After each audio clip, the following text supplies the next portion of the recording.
Hello everybody and welcome to Focal Points. I'm Ralph Barker and Laura McCullough. If you were with us last episode, we were talking about marriage. Is it a curse?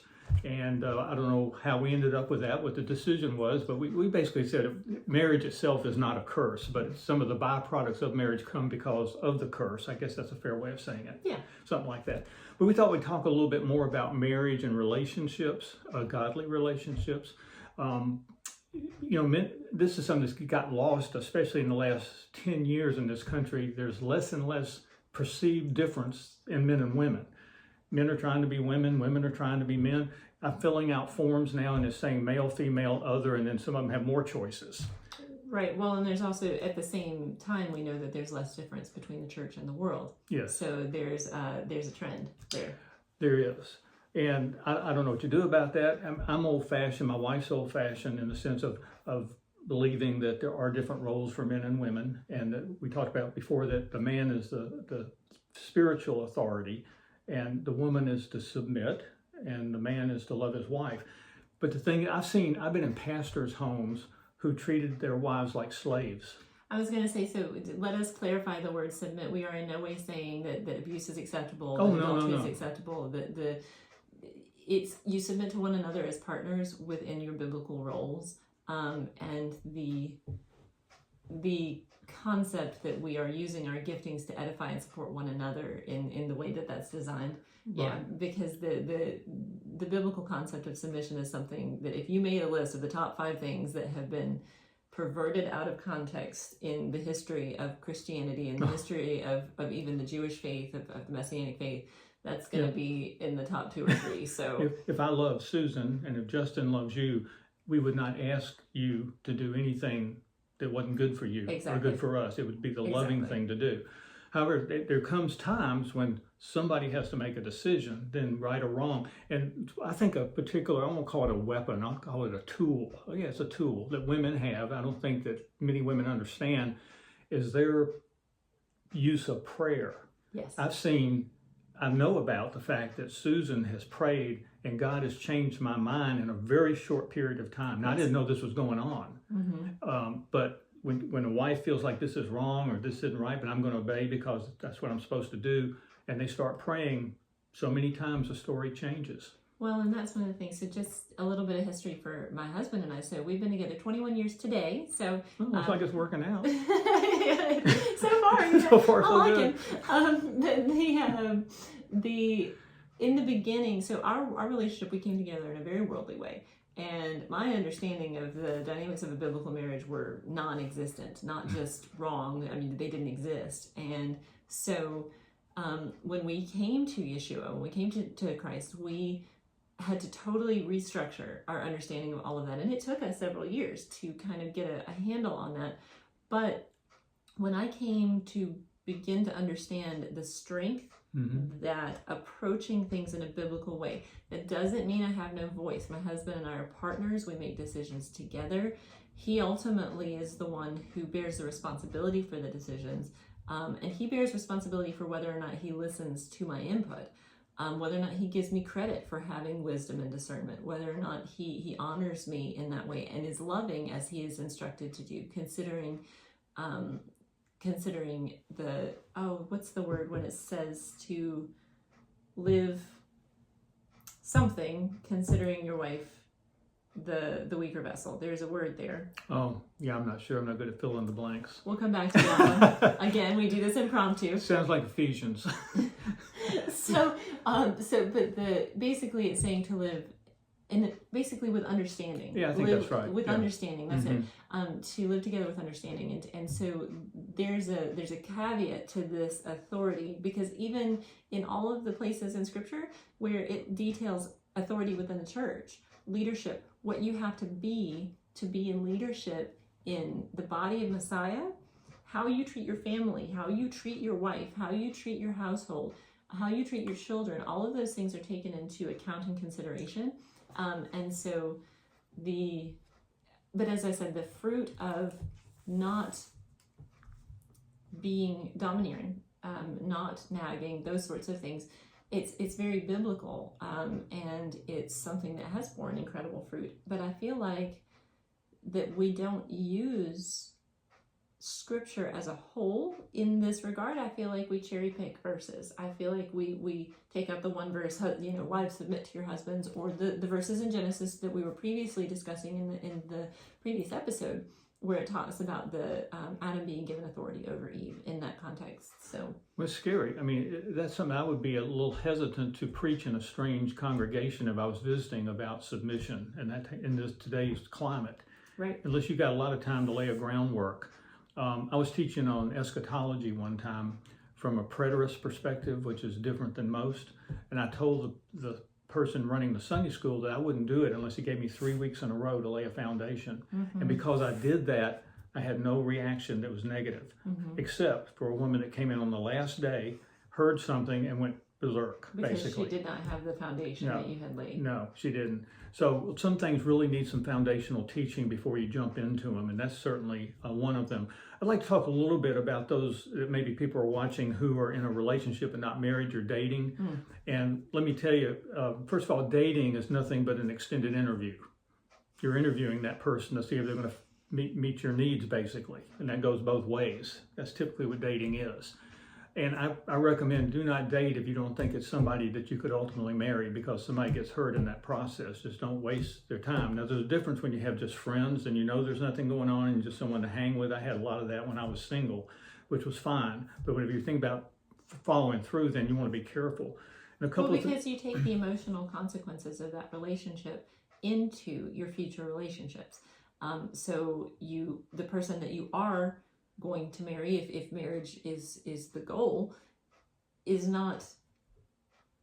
they should not be required to fix things they didn't break. It's unfair to the person that you do want to spend your life with to take those emotional consequences of inappropriate previous relationships. It's a matter of honoring and protecting the thing that you're seeking. Right, that's a good point. And also, I'm writing a book right now about this, and there's a couple of things in there that I really strongly recommend. If you're dating someone and it's someone you think you might ultimately end up with in marriage, date for at least a year. Get to know that person in different seasons. Some people get grumpy in the summer. Some people have to have sun in the fall, and they have to sit under sun lamps. I know people like that. And you got to find out what their temper is. How do they handle anger? Or do they handle anger? What are they doing with their anger? These are things you want to understand before you get into... How do they clean their ears, and what do they do with the Q-tips afterwards? Do they put both of their socks in the hamper? I mean, these are important details, y'all. Well, men and women think differently about these things, obviously. I'll tell you a funny story that came to mind. I was out in Dallas, Texas, speaking in a church right before Y2K. And the men, were up there talking about, we've got to have guns, and we've got to have bullets, and we got to have food. And they were going through this whole list of things for about 30 minutes. They're all going into all this stuff and digging holes and having tents. And finally, this lady raises her hand and says, what about feminine products? So, the guys just didn't think about that. So you got to have both sides of that in the discussion. Another thing that's kind of mysterious, but I know this is true. In a relationship, it's hard. I mean, it's hard, especially if you're younger, to withhold sexual activity. Premarital intimacy. Yes.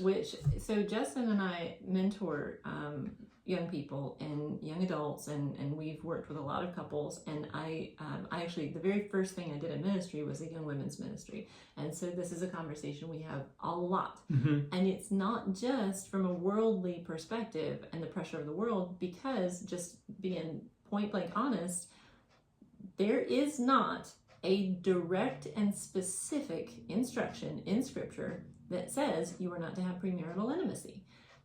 There's not. But it's fornication.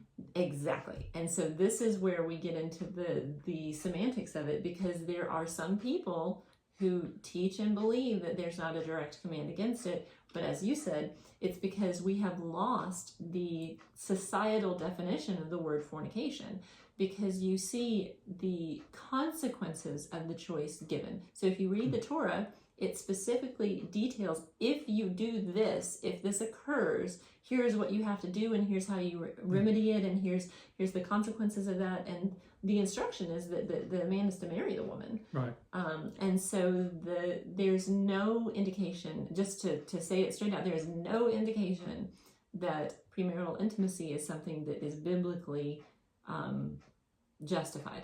Yeah. And this is something interesting. Back in about 1995, I think it was three of the major news magazines at the time, U.S. News and World Report, Time, and what are the other what is it? Another big one out there. But anyway, it doesn't matter. They all basically said the same thing, and they wrote articles about premarital sex. Now, this is putting the Bible aside for a minute. We're not even talking about the Bible. They're saying the consequences are this. If you indulge in premarital sex, your relationship is based on non-trust, number one. Yes. So you've already sowed a seed of destruction right there. Divorce rates are higher. Let me qualify that with the seed of non-trust for anyone that isn't quite understanding what that is implying.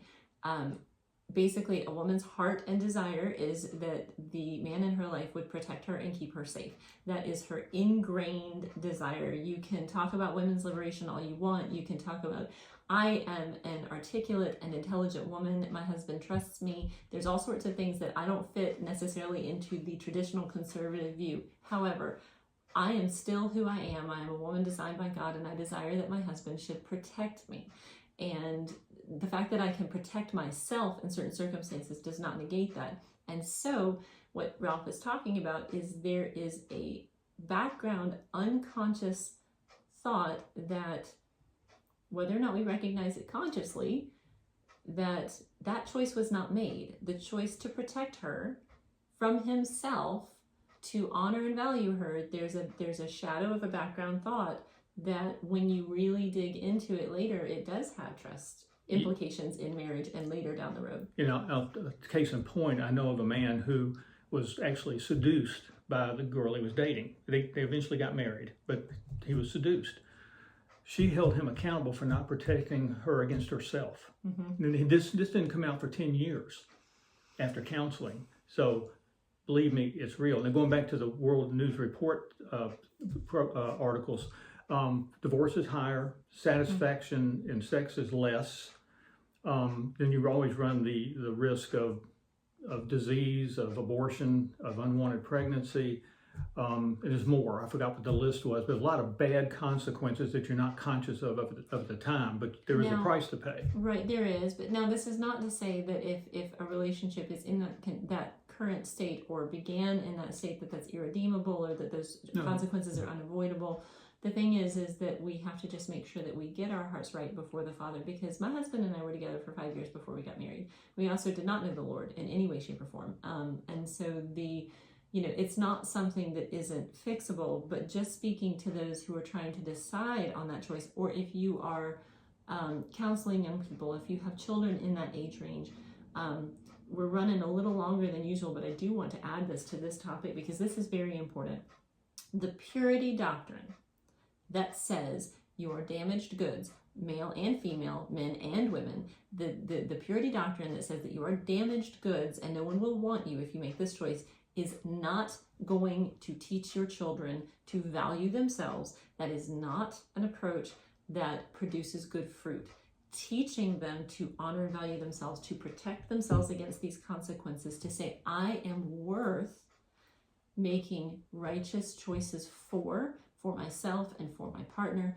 There are ways to go about teaching value and honor that aren't based in shame. And I implore you as parents, do not take a shame-based approach. I implore you as mentors, as pastors, as teachers, because shame is not how God teaches us. It is not how Christ led us. It is not going to bear the fruit that you hoped, because I have spent the last 15 years counseling and working with young women attempting to come out of that mindset, and it's just not as effective as one would think. Well, that's another thing too. Is if you've already fallen into that, get right with God, get right with yourselves. But when I was dating Susan, early in our relationship, we made a vow to God and to each other we would not have sex, and I want to tell you that took all the pressure off. I mean, it really did. It wasn't even going to happen. It ain't going to happen, and it didn't. Mm-hmm. So it really makes a difference if you're devoted to God and you're willing to make that vow. You'll thank yourself years later that you did. It makes it so much more precious for the honeymoon and for your future life. So we'll end it there, And I don't know what. Boy, when we told him we weren't going to shy away from controversial topics, no, we were not telling at the all. truth, weren't we? So, yeah, not at all. So don't be scared to send us questions. I think he said it at the beginning of this one, but our email is FocalPointsChannel@gmail.com if you have questions or things you'd like us to dig further into. And we're going to always try and put the verses that we reference in the comments of each video. So, and you can say anything you want as long as you leave my mother out of it. It doesn't matter. So we'll see you next time. God bless.